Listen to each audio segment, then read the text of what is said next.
Another day, another basketball stories na naman ang pagkikwentuhan natin.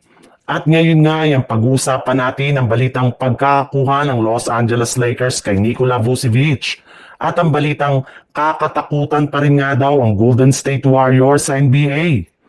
Ayon nga sa ibinulgar na balita ni Shams Charania ng ESPN, sinisikap pa rin nga daw ng front office ng Chicago Bulls na makakagawa ng paraan para ma-trade nila ngayong offseason si Nikola Vucevic imbis na i-buyout ang kanyang kontrata.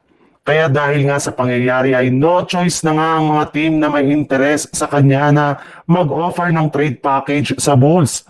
At katulad nga ng napag-usapan, isa nga sa mga kupunan na gustong makuha si Vucevic ay ang Lakers na balak pang magdagdag ng isa pang bagong center na maisasama nila kina DeAndre Ayton at Jackson Hayes para makabuo sila ng triple tower sa kanilang front court. At base nga sa isang Lakers insider, seryoso pa rin nga daw talaga nila na kukunin si Vucevic sa pamamagitan ng isang trade kung saan balak nga nilang i-offer sa Chicago Bulls ang kanilang mga players na sina Rui Hachimura, Maxi Kleber at multiple first round pick.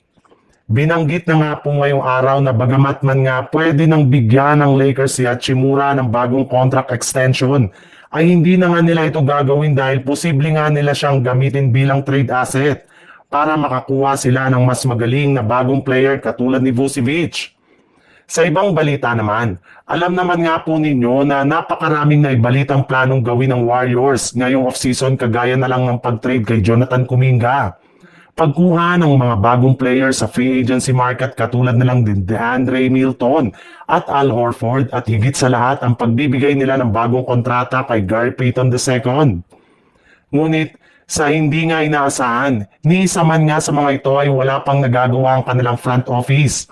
Kaya patuloy na nga silang pinagtatawanan ngayon ng mga fans at maging ng mga analyst. May ilan nga ang nagsabi na kung hindi nga daw gagawa ng move ang Golden State Warriors ngayong off-season, ay 100% na nga na maaga silang babagsak sa standing ng Western Conference sa regular season.